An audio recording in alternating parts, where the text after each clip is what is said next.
If you will, please take your Bible. We're going to go to the book of Matthew. And this is off, right, Jimmy? This is off? Okay, good. I was just worried about getting too close to it because I was like, I don't want to be super loud. But yeah, the book of Matthew, and we're going to be in chapter 9. And in verse 35 is where we'll start. And I'm just going to have a word of prayer real quick. Dear Lord, thank you for just giving me the opportunity to be here, Lord, and just be able to preach your word. Lord, I know I'm not qualified for it, but Lord, you choose to use the people that are willing. And I just pray that you bless the effort, Lord. Pray that you would just help me to give the words, have the words to speak, Lord, and give the message the way that you gave it to me, Lord, and help people the way it helped me. I ask these things in Jesus' name. Amen. If we could please stand. I know that normally we stand before the prayer, but I want to read this real quick, and I'll have you sit down. But Matthew chapter 9 in verse 35 it says, "And Jesus went about all the cities and villages, teaching in their synagogues and preaching the gospel of the kingdom, and healing every sickness and every disease among the people. But when he saw the multitude, he was moved with compassion on them, because they fainted and they were scattered abroad as sheep having no shepherd. Then saith he unto his disciples, The harvest truly is plenteous, but the laborers are few. Pray ye therefore the Lord of the harvest, that he will send forth laborers into his harvest." And y'all can be seated. I just want to, first off, what Pastor Bauer said today in his message, talking about the maniac of Gadara, and talking about the other one, the other man who was possessed. I thought it was awesome because, like I said, the Lord does everything for a reason. Right in this passage, it's talking about how Jesus went out. Jesus went out to these people who were otherwise helpless. They didn't have anyone to bring them the truth. And I just thought it was so cool that he preached a message on the maniac of Gadara, because no one was willing to go to him. Right. No one was willing to go to the maniac of Gadara and tell him that this isn't hopeless. You're not doomed to this life. You can find happiness. You can get in your right mind. And I thought that was just amazing. But it says, "And Jesus went about all the cities and villages." And I highlighted that because to me what that meant, and maybe it doesn't, but to me what that meant was the cities. We're in the city of Ravenna, and it's not that big. But when you go to Cleveland, you have typically with higher populations, you have more crime rate, or you have higher poverty levels. He went out to the cities, the places where there's a lot of people. There's a lot of people who may be rich, and there's a lot of people who may be poor. He didn't pick and choose that. Oh, well, there's a neighborhood right there, a trailer park. That's if we go out there, I can get these people. I can talk to them. But even if they get saved, it's not like they're going to come to my church and tithe. It's not like they're going to come to my church and give offerings. He wasn't concerned about any of that. He had a burden for the soul. And the Lord went out, and he is our example. Jesus is our example of how we should be living as Christians. And I feel like every time I have the opportunity to preach, I hope I don't sound repetitive, but we fail so often. And when it comes down to it, we know we're never going to be perfect, and we know we're never going to reach Jesus' level. Like I said, I hope I don't sound repetitive, but he's given us this commandment, and so often we find ourselves not doing it. He is our example, our only living example of what a perfect life would be. And we often neglect the things that he did. We look at those things and say, well, he was Jesus. Of course he did them. But we want to live a Christian life, but we don't want to live it the same way he did. But anyways, in verse 36, it says, "But when he saw the multitudes, he was moved with compassion on them, because they fainted and were scattered abroad as sheep having no shepherd." And I just thought that was awesome. The multitudes, he was moved with compassion on them because, he saw these people who were sick, who were tired, who were weary, didn't have anything. And rather than saying, I'm guilty of this. When we go door to door, I will walk onto someone's porch, and sometimes I'll see there's a bunch of garbage all over the yard. The door is hanging on by a nail, and it looks like this place should be condemned. And I stand there and I'm thinking, man, I'm going to knock on this door. If they even open, I'm going to get a smell or something. I'm going to get wafted with something. And I'm guilty of thinking that way. But the Lord, he was moved with compassion on them. Instead of looking around and seeing this is disgusting, he looks around and he sees, my word, these people need me. And I think that we should take that lesson and kind of apply it to our own lives, because there's a whole world out there that they're trying to make ends meet, but they don't have the truth of God to help them, give them peace the way that we do. And if you will, please turn to the book of Ezekiel. We're going to be in chapter 33.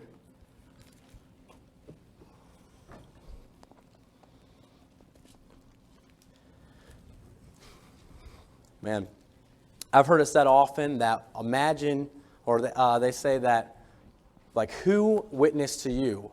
Who came and told you about Jesus? A lot of people got saved in church, oftentimes at a young age. You see us as Christians, when we get saved at a young age or we get saved in church, we don't really think about the door-to-door soul winning very often. We think that, these people should be coming to church, God forbid they stay home on a Sunday, but we never tell them why church is so important. We don't tell them, we don't go out to them like we're commanded to bring them in. That's a little nugget there. We're going to be in chapter 33 of Ezekiel, and this I thought was a very powerful truth. In verse 1, it says, "Again the word of the Lord came unto me, saying, Son of man, speak to the children of thy people, and say unto a land, if the people of the land take a man of their coasts, and set him for there a watchman.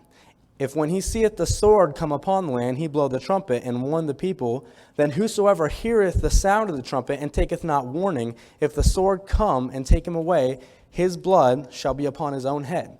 He heard the sound of the trumpet, and took not warning, his blood shall be upon him. But he that taketh warning shall deliver his soul. But if the watchman see the sword come, and blow not the trumpet, and the people be not warned, if the sword come and take any person from among them, he is taken away in his iniquity, but his blood will I require at the watchman's hand. So thou, O son of man, I have set in thee a watchman unto the house of Israel. Therefore thou shalt hear the word at my mouth, and warn them from me. When I say unto the wicked, O wicked man, thou shalt surely die, if thou dost not speak to warn the wicked from his way, that wicked man shall die in his iniquity, but his blood will I require at thine hand. Nevertheless, if thou warn the wicked of his way to turn from it, if he do not turn from his way, he shall die in his iniquity, but thou hast delivered thy soul." The Lord knows that we are, even with this commandment of going out into all the world, he knows that not everyone's going to accept the message that we have to give. But I got to be honest with you, we're in a situation now where the world getting as bad as it gets, people don't know what they want, but they know they want something. They know they want happiness. They know they want, peace. And we have that peace, and we don't go out and tell them about it. If we know people, for instance, if you work at a place and the people there don't know you're a Christian, I'm not talking about just by your example. That's a whole different thing. Jesus on the cross, when he was crucified, he obviously lived the life of telling people about God, but on the cross when he was crucified, the sinner, one of the thieves that actually did accept him, he didn't accept him because he was told. He saw him as an example. That's not what I'm talking about. That thief on the cross saw Jesus as an example, saw these people hated him, and he got saved, and he's in heaven now because of the example of Jesus Christ. That's not what I'm talking about. I'm talking about if we're at work, and I work in a place right now where I could probably gab with somebody for a couple hours and not really get behind most of the time. So I can talk to people, and normally you're going to talk to people either way. You're going to have someone bring up politics or someone bring up sports. I've not heard the end of the free agency of the NBA in the last week, but it's still developing, so I'm hearing more and more about it. But you'll be talking either way, and so when we go into work and we never bring up, and they may know you're a Christian, but we never bring up, well, here's why I'm a Christian, or, this is what I believe. We're failing because we are the watchman that was sent over the people in our lives. People in our lives who may not be saved, they are looking for salvation, and they may not even know it. And we are the one who's supposed to warn them. If we don't warn them, their blood is on our hands if they die in their iniquity.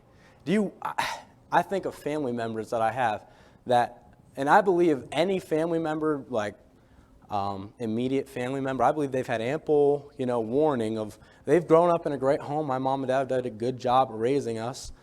But it would be a shame to have one of your family members, their blood be on your hands because you neglected to give them the gospel. Some people really don't know. And some people may actually have just a misconceived idea of what the gospel is. I think honestly, the thing that plagues this nation the most is not atheism, it's not skepticism, it's false religions telling them, well, you can do this and you can't do that, but none of this has anything to do with God. It has nothing to do with the Bible. It has nothing to do with the gospel. We have all these different type of sects of religion that will tell you, well, you don't really need to pray a prayer or believe in your heart that, God hath raised him from the dead. All you need to do is live a good life. And that's why we have people here today going to hell, dying when they live their life good. They're devoted to their belief, but they have the wrong belief. And we're set out. We're supposed to be telling them, hey, you guys, I understand you want to do the right thing, but you're not going to go to heaven because of this. We have the obligation to tell these people, these people don't go to church. These people may not be have been raised in a Christian home.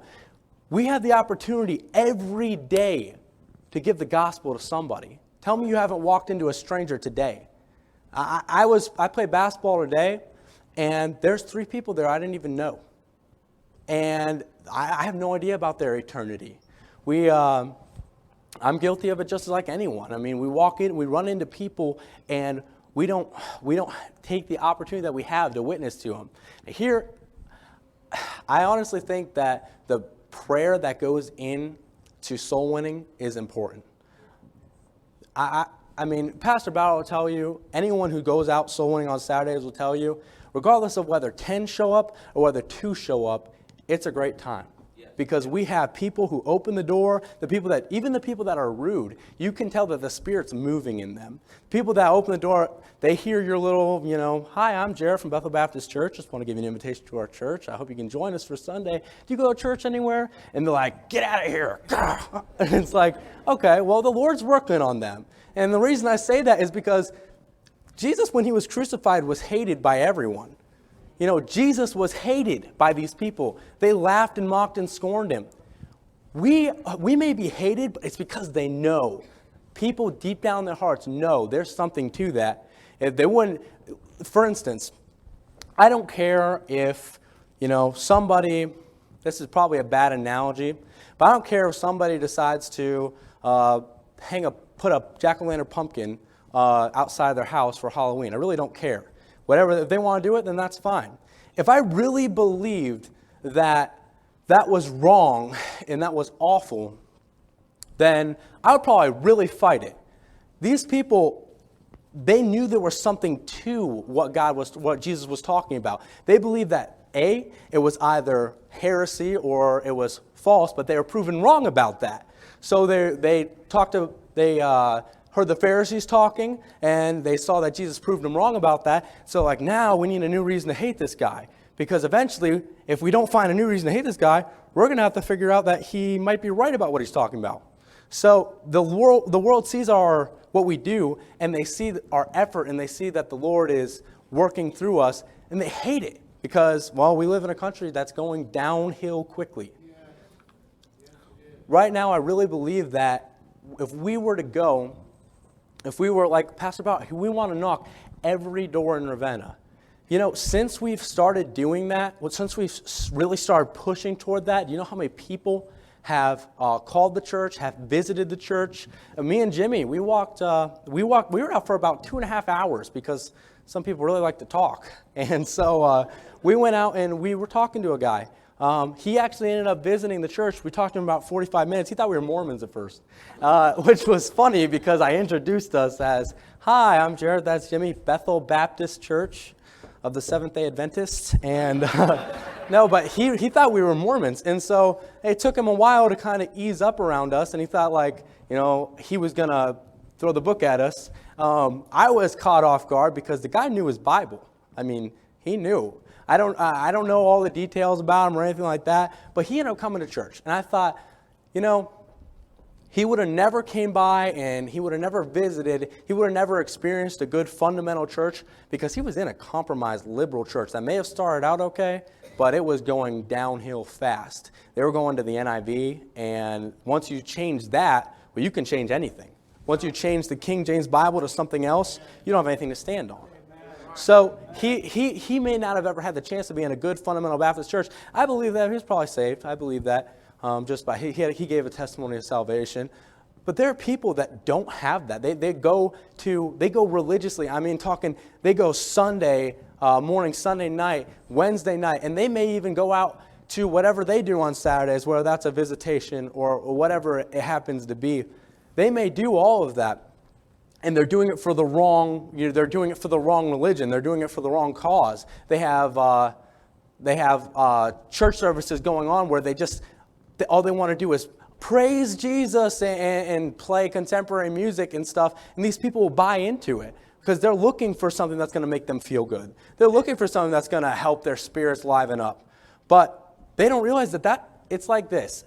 A fire that burns twice as bright only burns half as long.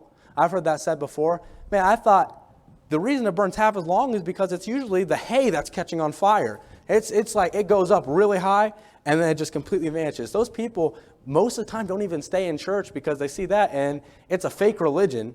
But they see that and they're like, well, this is fun and everything, but I'll go to a concert some other time, and it doesn't really help my life at all. We have something real to offer these people. That's right. We really do. I don't think that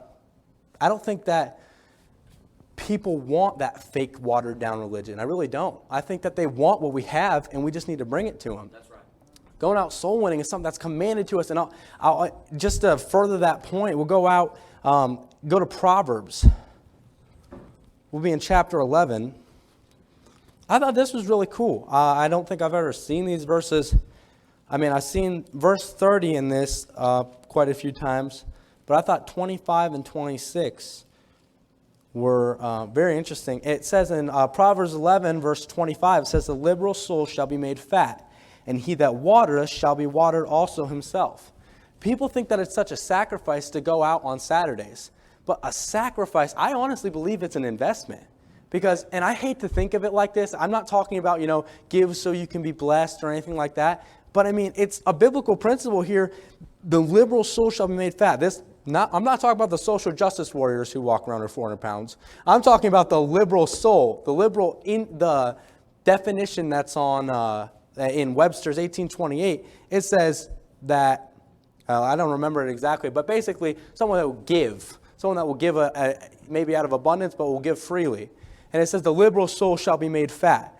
So we who will give what we have, and this is actually talking about soul winning, because down here you'll see in the context, but it says that he that watereth shall be watered also himself. We'll be blessed by fulfilling God's commandment. We'll be blessed by going out door to door. Because I got to be honest with you, sometimes it's hot, sometimes it's rainy, sometimes, when I was in college, it wasn't optional. You had to go.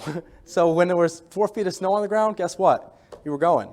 And Joel can attest to that. He was there. And I think that's great. The thing is, it's not easy.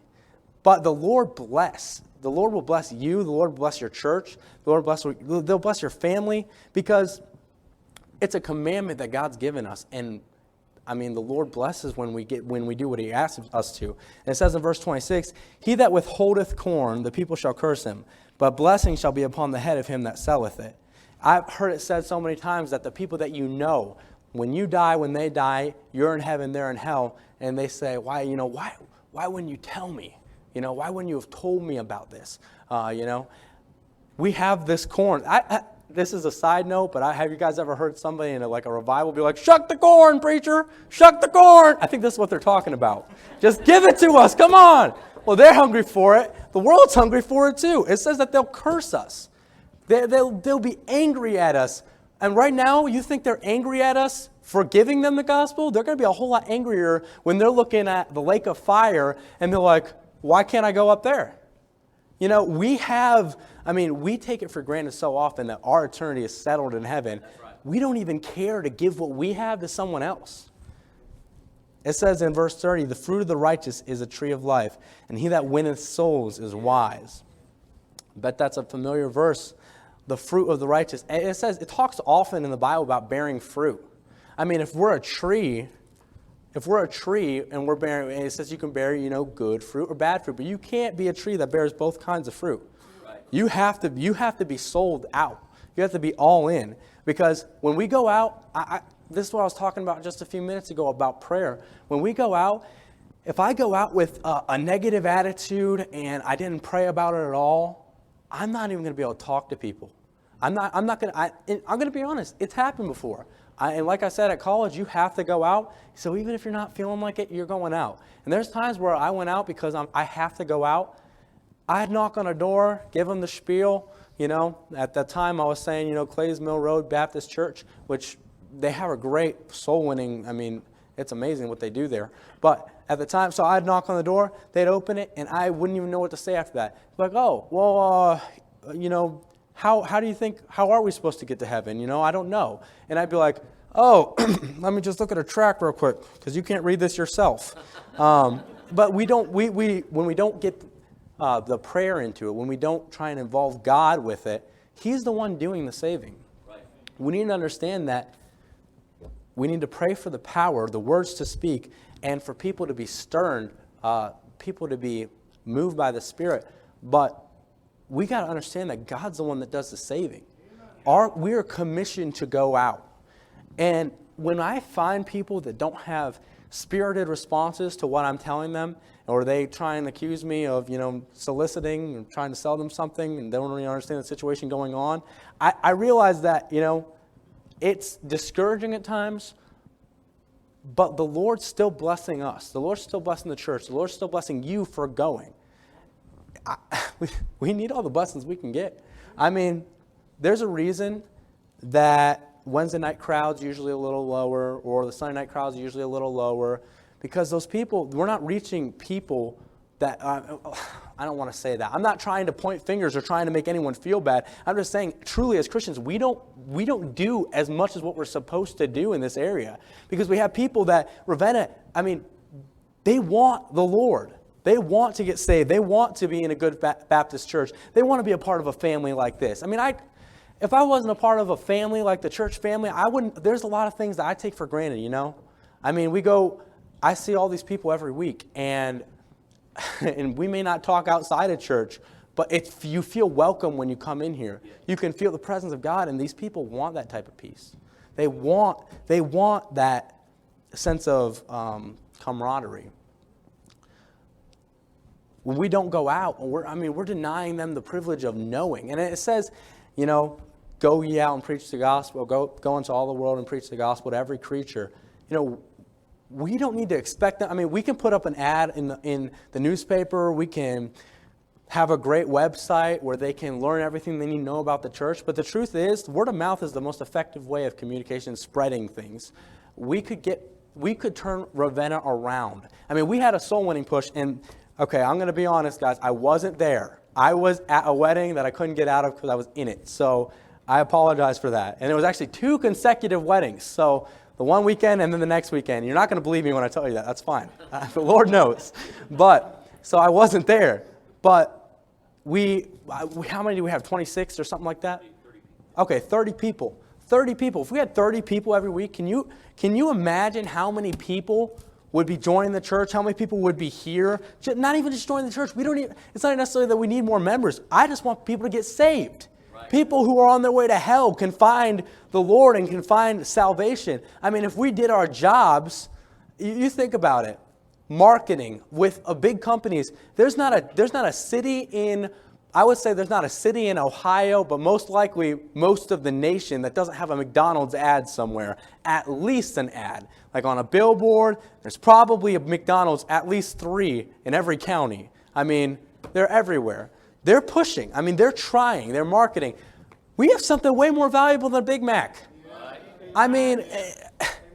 It won't get you as fat, but the liberal soul shall be made fat. But we have something more valuable than that, and we keep it to ourselves. We have more to gain than all the riches in the world by getting other people involved and getting people to accept Jesus Christ as their Savior. That's another soul. Just imagine if you didn't know where you were going when you died. I mean, if we had hope only in Jesus Christ on this earth, we'd be of all men most miserable. People don't even know what that means. People have no idea. They don't know why we're happy when things are going bad. They don't know why you can have a family like the Spencer family have their entire house, everything they own, burn up, and they can still be going out soul winning. They can still be, devoted to their church. And I get it. He's a pastor, whatever. I think we're all expected to keep those. But the thing is, they have the Lord in their life. It gives them that peace that passes all understanding. People want that when they go through a crisis or a trial. And, I really do feel like I'm being repetitive, so maybe I'm overstating it. But honestly, we have a job to do. And there's people out there that are begging for the Lord. That's right. They just don't know what they're looking for. They don't know that's what it is. Honestly, I would say that if we had the 30 people that came out every week, and I get it, people work. I'm not trying to say if you don't go out soul winning on Saturday, you're going to hell or anything like that. But take some time. Take 20 minutes. And if it's not going out door to door, talk to somebody. Pass out a tract. I hate to ask how many people passed out a tract this week. I'm not going to ask. But just look into yourself. Ask yourself, am I doing what the Lord would want me to do in that area? This is a church that gives to missions. We're basically supporting people that are doing exactly what we could be doing too, which I don't think there's anything wrong with. I think that's amazing. But why not? If you're willing to give of one of the most valuable resources in your life is your money. The second or the first most would be, your time.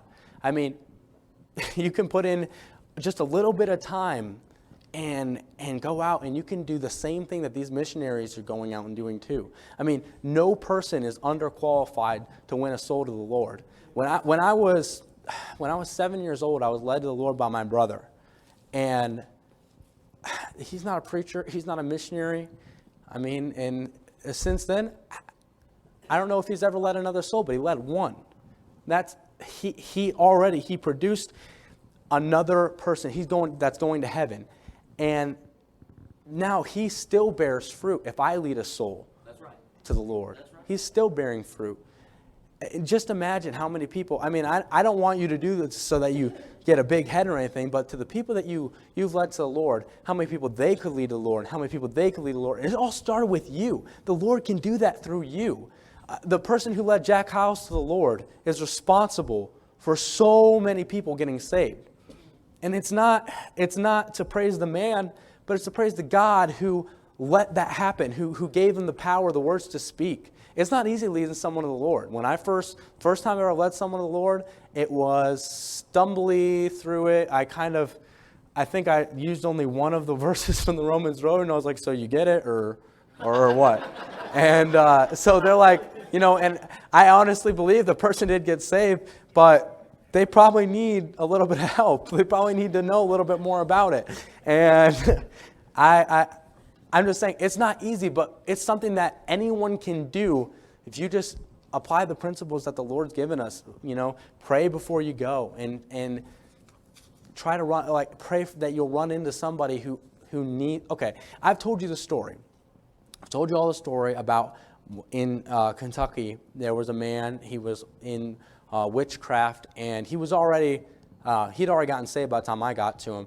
But he was looking for a fundamental Baptist church. I had one tract left from the church, and that was the door I happened to knock on. He invited me in, had a great conversation, but he still goes to church. He goes to church every time the doors are open. Now, his daughter, the following week after he came to church, she came to church and got baptized the same night.